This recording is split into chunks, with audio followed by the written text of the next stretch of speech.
Olá, seja muito bem-vindo ao módulo Eletricidade. Meu nome é Jefferson Aparecido Dias e serei o seu docente nesta videoaula. Introdução. Então teremos como ementa aí uma introdução, o circuito elétrico, tensão elétrica, corrente elétrica, potência elétrica e fator de potência. Apresentação. A importância da eletricidade em nossas vidas é inquestionável. Ela ilumina nossos lares, movimenta nossos eletrodomésticos, permite o funcionamento dos aparelhos eletrônicos e aquece o nosso banho. Por outro lado, a eletricidade, quando mal empregada, traz alguns perigos como os choques, às vezes até fatais, e os curtos-circuitos, causadores de tantos incêndios. A melhor forma de convivermos em harmonia com a eletricidade é conhecê-la, tirando-lhe o maior proveito possível, desfrutando de todo o seu conforto com a máxima segurança. O objetivo deste curso é o de fornecer, em linguagem simples e acessível, as informações mais importantes relativas ao que é eletricidade, ao que é uma instalação elétrica, quais seus principais componentes, como dimensioná-los e escolhê-los. Com isto, esperamos contribuir para que nossas instalações elétricas possam ter melhor qualidade e se tornem mais seguras para todos nós. Vamos lá! Uma introdução. Vamos começar falando um pouco a respeito da eletricidade. Você já parou para pensar que está cercado de eletricidade por todos os lados?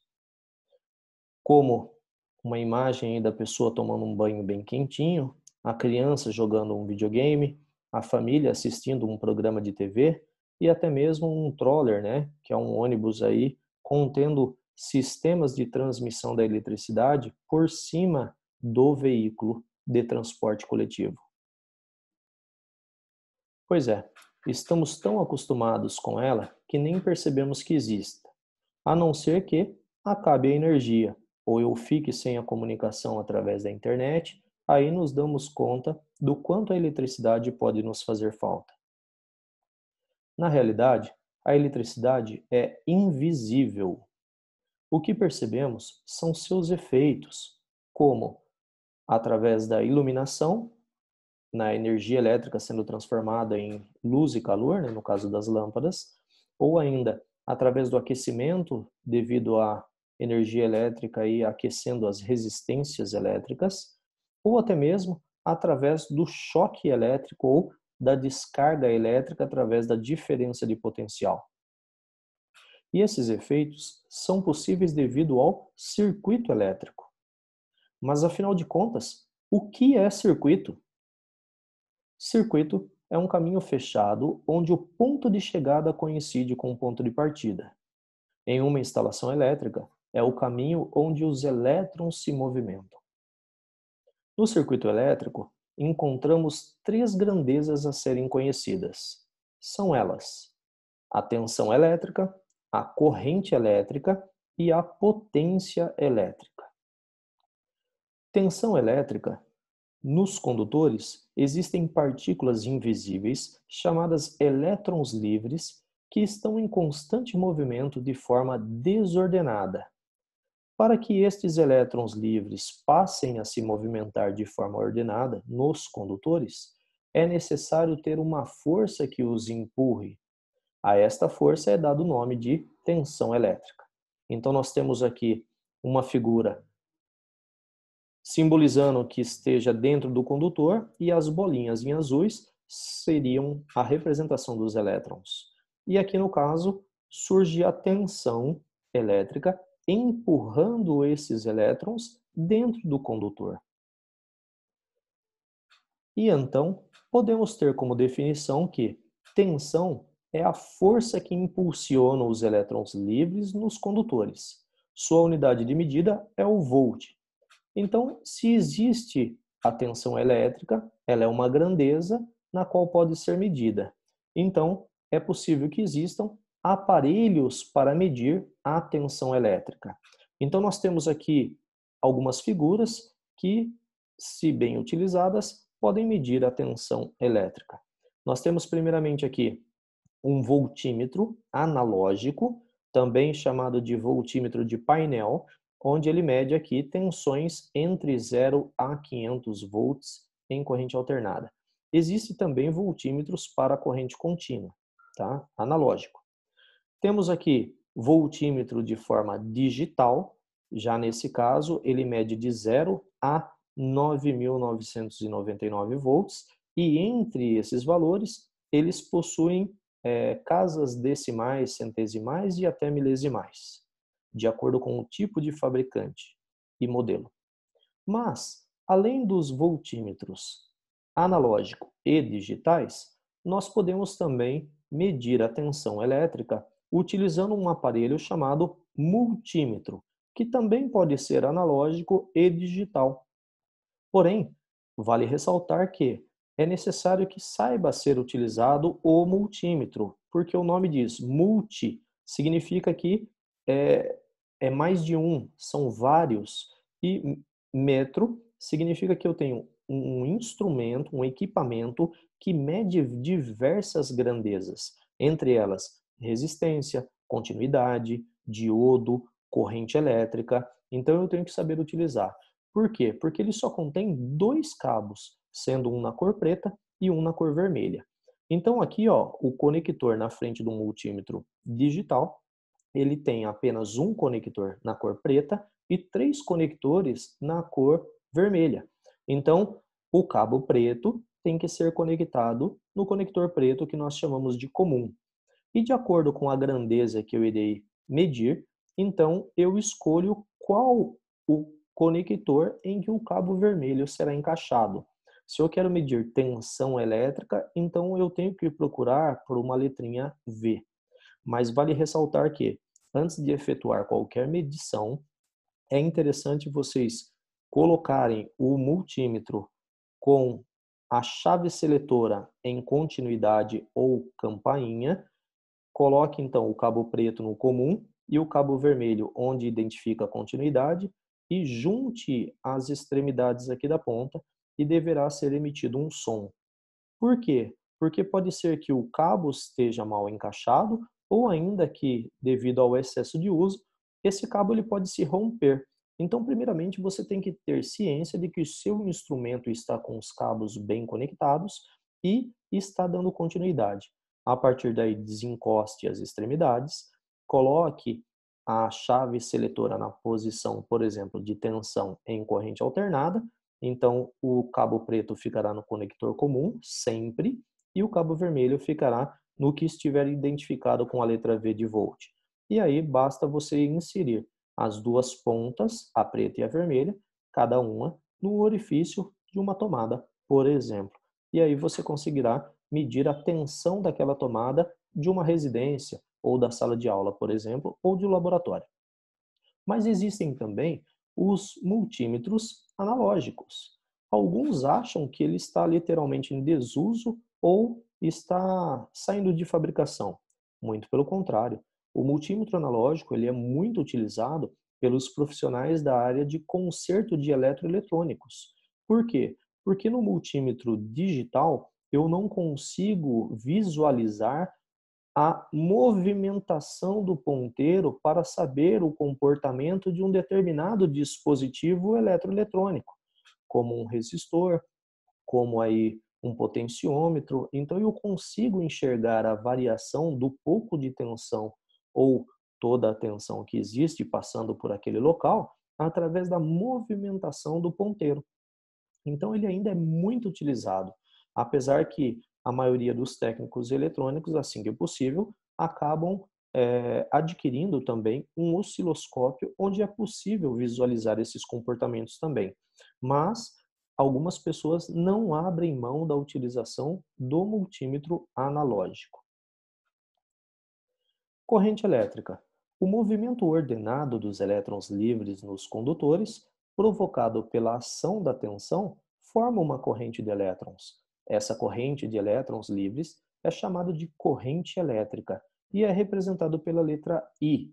Então, I é igual a 25, por exemplo, mais a letra A, cuja unidade é em ampere.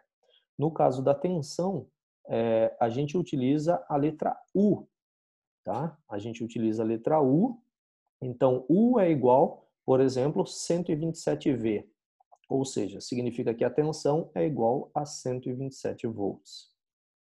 Então nós temos aqui que o desenho novamente do condutor contendo os elétrons livres, a tensão então empurra esses elétrons de forma ordenada e isso faz com que seja transformada ou surge então a corrente elétrica. Então, se analisarmos uma tomada, por exemplo, sem que nada esteja conectado, aquela tomada existe tensão, mas não existe corrente.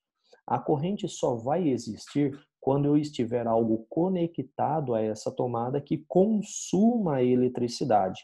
Então, eu vou ter o caminho ordenado dos elétrons. Então, podemos ter como definição que corrente elétrica é o caminho ordenado dos elétrons livres nos condutores. Sua unidade de medida é o ampere. Então, nós temos, assim como o voltímetro, nós temos também o amperímetro, analógico de painel e também o digital de painel. Mas é possível também eu medir a corrente elétrica através dos multímetros digitais ou analógicos. Então, o que vai mudar das pontas aqui do multímetro digital? Então, o cabo preto continua no conector preto e o cabo vermelho, ele vai sair daqui da onde tem a letrinha V e eu tenho que procurar a letra A. Nesse caso, existem dois conectores. Um é a letra A para medir corrente em corrente alternada e o outro para medir em corrente contínua. Ou ainda, eu tenho um A para medir a corrente de 20 amperes, por exemplo, até 20 amperes, e eu tenho um outro aqui para medir miliampere, ou seja, fragmentos de corrente com casas milesimais, tá bom? A mesma coisa ocorre com o analógico. Mas como que eu sei distinguir? Além de eu ter os conectores, onde eu vou poder conectar para medir a corrente, eu tenho diversas escalas aqui. Então, de acordo com aquilo que eu escolher na chave seletora, é aquilo que eu tenho que observar de escala para que eu possa ter a visualização da medição correta. Vale lembrar que, no caso dos multímetros analógicos, é necessário que eu olhe a leitura, que eu faça a leitura do aparelho de frente com ele. Por quê? Porque pelo fato de ser um ponteiro a se movimentar de acordo com a grandeza a ser medida, ocorre muito facilmente um erro que nós chamamos de erro de paralaxe. É quando eu olho na diagonal e acabo vendo uma leitura que não é a correta. Então, no caso do multímetro analógico, é necessário que eu observe a leitura medida de frente com o aparelho. Alguns, inclusive, vêm com uma faixa na parte superior espelhada. Para quê? Para que eu observe o ponteiro e não consiga enxergar esse ponteiro na parte de baixo, no espelho. Se eu conseguir enxergar o reflexo do ponteiro no espelho, significa que eu não estou olhando de frente com o aparelho. Então é necessário que eu faça a leitura corretamente, de forma que eu não enxergue o reflexo do ponteiro nesse espelho. Então vamos falar um pouquinho sobre a potência elétrica. Agora, para entender potência elétrica, observe novamente o desenho.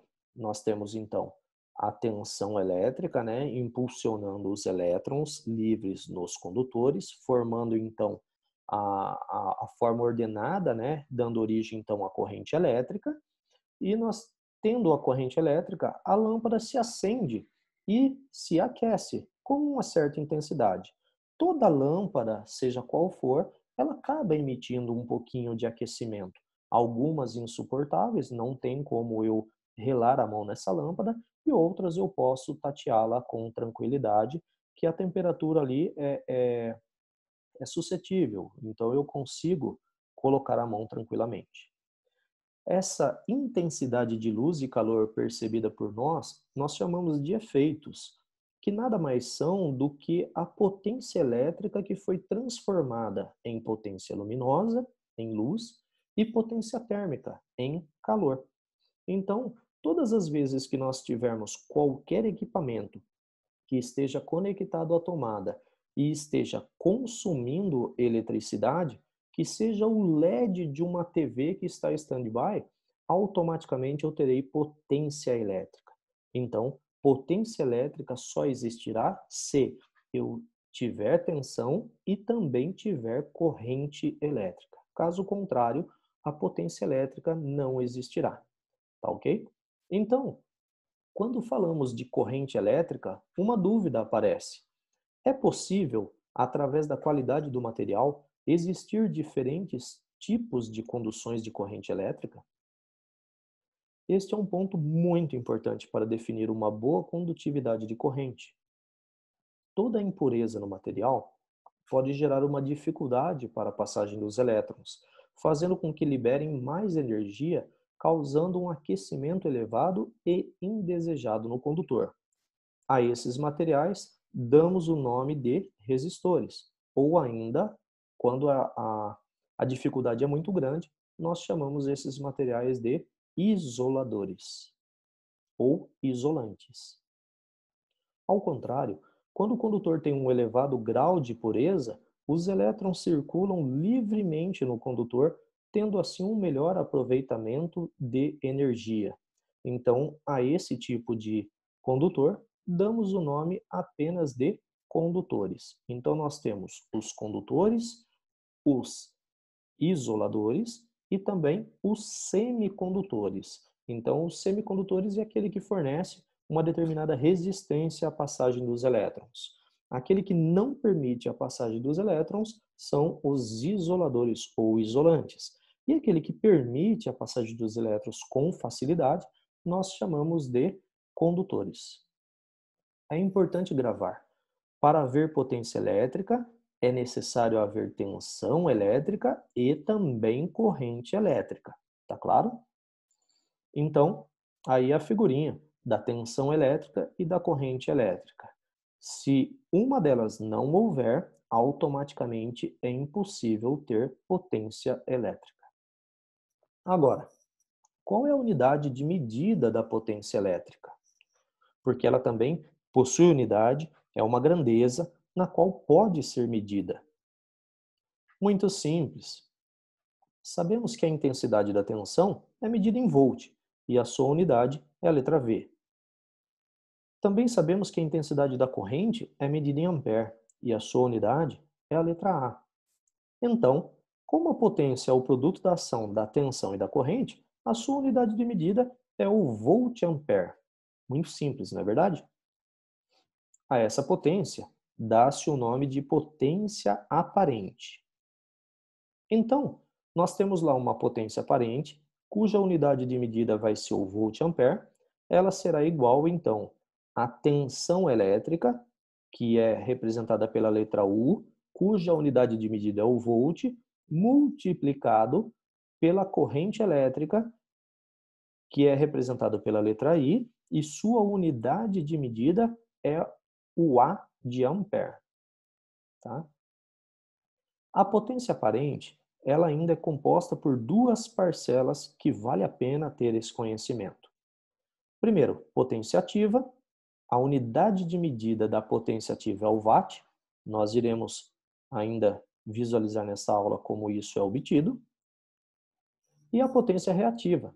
A unidade de medida da potência reativa é o volt-ampere reativo. Como é que isso funciona? A gente já vai visualizar. Então, a potência ativa é a parcela efetivamente transformada em potência mecânica. É aquela que faz algo girar, se movimentar através da eletricidade. No caso do liquidificador, de uma batedeira, de um motor elétrico. A potência ativa é a parcela efetivamente transformada em potência térmica, no caso dos chuveiros elétricos, das torradeiras, do forno elétrico, do ferro de passar roupa, do secador, tá? Ou seja, equipamentos que possuem resistência elétrica. A potência ativa é a parcela efetivamente transformada em potência luminosa, no caso das lâmpadas de diversos tipos, seja LED, seja fluorescente compacta, seja fluorescente não compacta, seja halógena e outros tipos de lâmpada que existem no mercado. Já a potência reativa é a parcela transformada em campo magnético, necessário ao funcionamento, no caso de motores, transformadores e reatores, ou seja, todo dispositivo ou equipamento que possui bobinas, fios enrolados em torno de um núcleo, automaticamente eu terei uma parcela da energia elétrica sendo transformada em potência reativa para o funcionamento, para a magnetização desse fluxo ou a geração desse campo magnético para que o equipamento ou dispositivo possa funcionar. Em projetos de instalação elétrica residencial, os cálculos efetuados são baseados na potência aparente e potência ativa. A gente não utiliza cálculos em projetos de instalações elétricas residenciais envolvendo potência reativa. Portanto, é importante conhecer a relação entre elas para que se entenda o que é fator de potência. Então, aqui eu vou citar alguns exemplos que são abordados e adotados pela NBR 5410 de 2004. NBR é a abreviação de norma brasileira e 5410 é o número da norma que aborda instalações elétricas de baixa tensão. Então, aqui, muito mais utilizado nas residências, tá ok? Sendo a potência ativa uma parcela da potência aparente, pode-se dizer que ela representa uma porcentagem da potência aparente que é transformada em potência mecânica, térmica ou luminosa. A esta porcentagem dá-se o nome de fator de potência. Nos projetos elétricos residenciais, desejando-se saber o quanto da potência aparente foi transformada em potência ativa, aplica-se os seguintes valores de fator de potência conforme a NBR 5410 de 2004. Atenção, só servem esses fatores para projetos de instalações elétricas residenciais, tá? Então, a gente aborda aí como 1 para a iluminação, que corresponde a 100%, ou 0,8 para tomadas de uso geral, que corresponde a 80%. Então, por que eu coloco um fator de potência para a utilização de tomadas de uso geral? E 100% para iluminação? Porque é muito mais fácil eu ter todas as lâmpadas da minha residência em funcionamento do que eu ter 100% das minhas tomadas conectadas a algum aparelho, dispositivo ou equipamento que estejam ligados ao mesmo tempo. Então, exemplos. Imaginemos que num projeto elétrico, nós chegamos aí a uma potência aparente total de iluminação de 660 VA. Acabamos de visualizar que o fator de potência a ser aplicado para a iluminação em projetos elétricos residenciais é igual a 1. Então, significa que eu terei uma potência ativa de iluminação de fator de potência 1 vezes 660 VA, então eu vou ter uma potência ativa de 660 watts, tá? Letra W, watts. Se eu tenho apenas um, eu chamo de watt. Se eu tenho mais de um, eu acrescento o S no final, watts. Ok? Agora imaginemos um outro exemplo. Eu tenho um projeto elétrico em que eu somei a carga de todas as tomadas de uso geral e deu um total de 7.300 VA.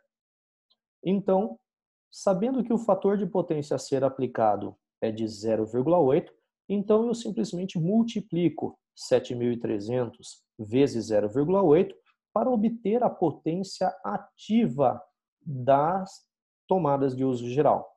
Então, a potência ativa de tomada de uso geral será totalizada aí em 5.840 watt.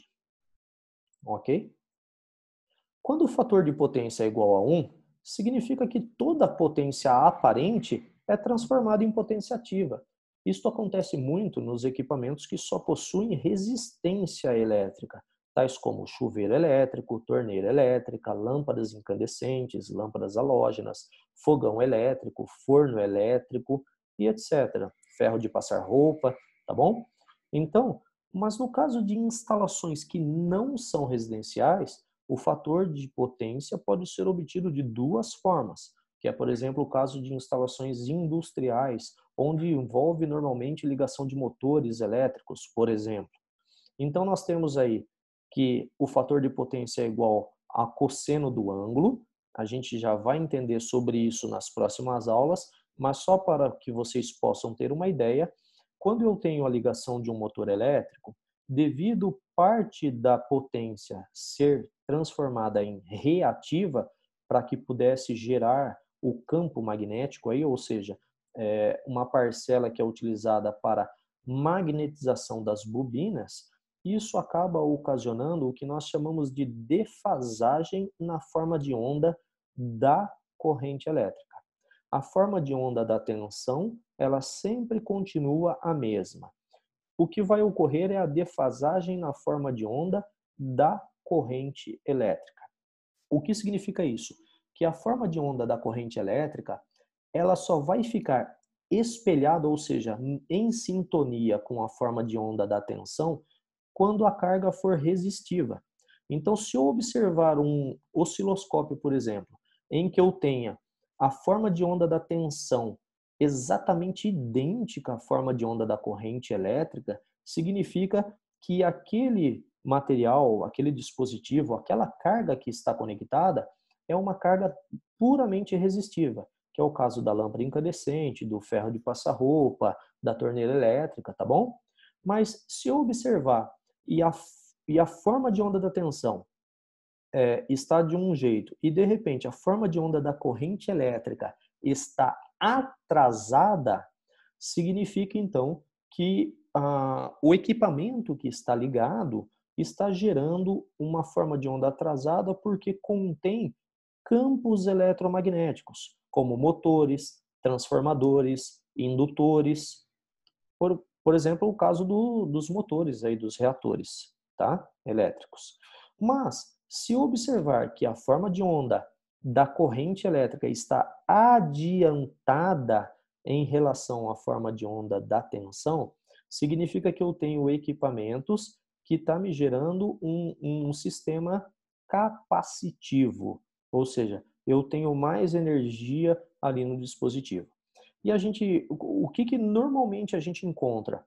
A forma de onda atrasada, que é o caso de ligações de motores elétricos, de ventiladores, de equipamentos aí que possuem bobinas, né? Transformador, reator, e a forma de onda normalmente em sintonia, que é o caso dos equipamentos aí, como a lâmpada incandescente e os demais que já foram citados que possuem resistência. A forma de onda adiantada, que a gente fala que é a capacitiva, ela ocorre normalmente, ela surge quando eu tenho numa empresa bancos de capacitores instalados para corrigir a forma de onda porque está muito atrasado. Então existe um estudo só sobre isso, tá? Que a gente pode comentar um pouco mais futuramente. A outra forma de obter o fator de potência é através da equação utilizando esse triângulo aqui, ó.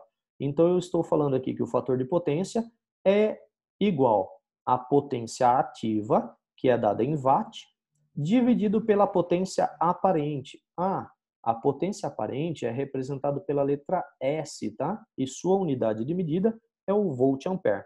Nós trabalharemos mais sobre essas unidades, bem como suas respectivas formas de serem calculadas. Ok? Então, se eu quero descobrir o fator de potência, eu tampo a letra FP. Então, sobrou um em cima e um embaixo, significa que a conta é divisão.